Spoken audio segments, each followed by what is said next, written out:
मेरे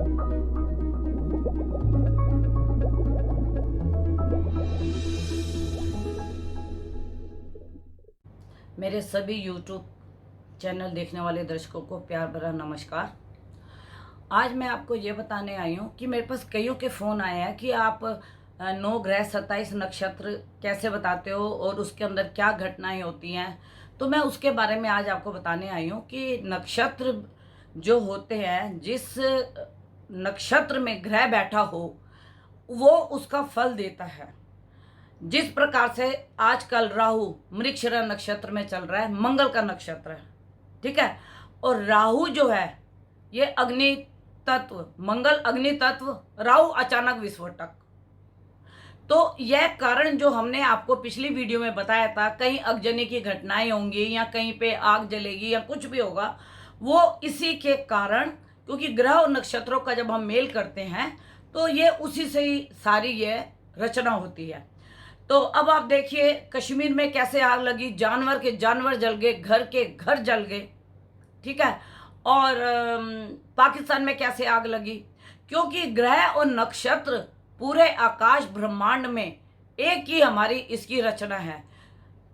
कोई ग्रह हमारा नक्षत्र किसी भी संसार से अलग नहीं है, चाहे वो पाकिस्तान हो, अमेरिका हो, कोई भी कंट्री हो। ग्रह नक्षत्र सबके ऊपर काम करते हैं और सबके ऊपर इन चीज़ों की दशाएं आती है।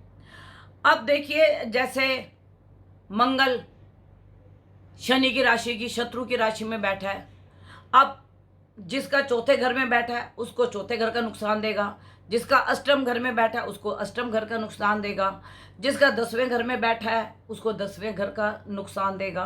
तो जहाँ जो ग्रह जिस नक्षत्र में बैठा हो, यह अब साताभिषा नक्षत्र में बैठा है, यह मृगशिरा नक्षत्र में बैठा है, यह सारे नक्षत्र हमारे को मेल जोल करने होते हैं कि कौन सा ग्रह किस नक्षत्र में बैठा है और कुंडली में क्या फल देगा। उसी के हिसाब से हम आपको फलित करते हैं कि कुंडली का, और फिर आप लोग हमारे को बोलते हो कि आपकी प्रेडिक्शन सही हुई, ठीक है। अभी पीछे वाली आपने मेरी वीडियो देखी होगी जिसमें मैंने कहा था 200 किलोमीटर की हवाएं चलेंगी, तूफान चलेंगे।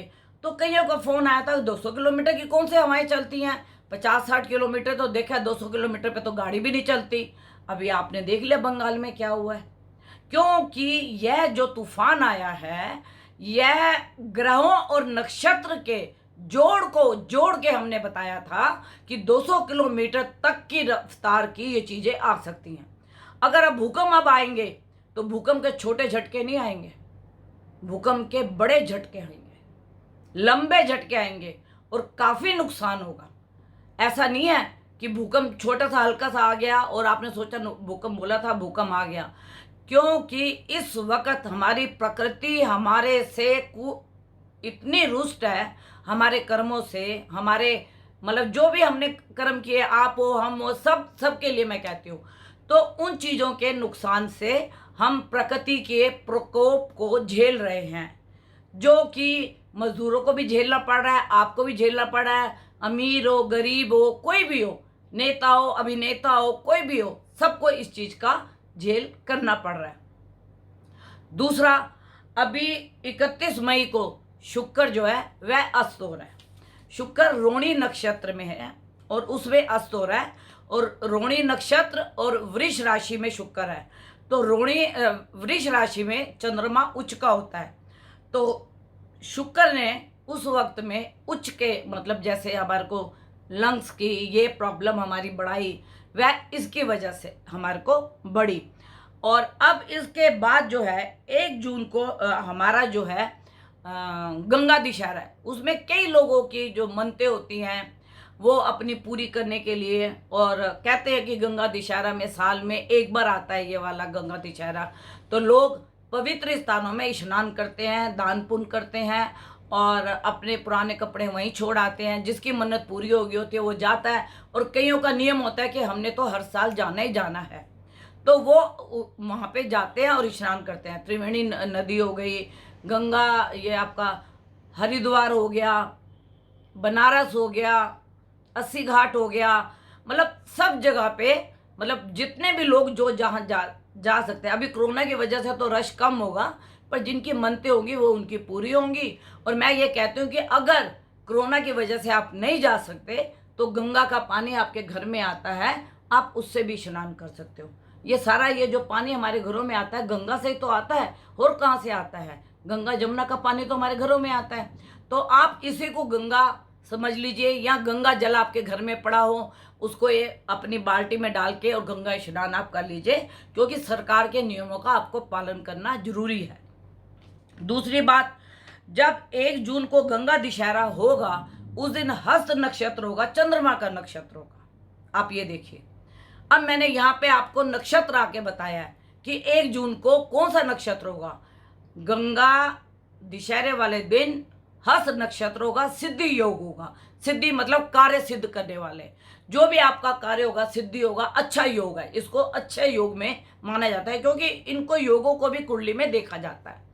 उसके बाद 2 जून को निर्जल एकादशी है। कई लोग निर्जल एकादशी ऐसे जैसे आज सुबह सूर्य उदय होने से पहले जो उठते हैं, नहाते हैं, धोते हैं, पूजा पाठ करते हैं, तब से उनका व्रत शुरू हो जाता है। कोई सत्यनारायण की कथा करता है, कोई पाठ करता है, और उस दिन लोग छबीले भी लगाते हैं, जल का भी दान करते हैं, कोई शरबत का दान करता है, कोई लस्सी दान करता है। हर कोई जिसको जैसा दान करना होता है वो उस तरीके की छबील लगाता है। और निर्जल एकादशी 3 तारीख को सुबह जाके खत्म होगी। इसमें भी लोग अपनी मनोकामनाओं को पूरा करते हैं। और वैसे तो हर महीने ही एकादशी आती है, लोग हर महीने एकादशी का व्रत रखते हैं, चावल नहीं खाते हैं, अक्षय मतलब चावल नहीं खाते हैं। लेकिन ये जो एकादशी निर्जल एकादशी है ये साल में एक बार आती है। यह भी मनोकामनाओं को पूर्ण करती है। और जो हर महीने रखते हैं एकादशी वो इसको बड़े अच्छे पर्व के तौर पे मनाते हैं कि यह हमारे लिए बहुत अच्छा पर्व है।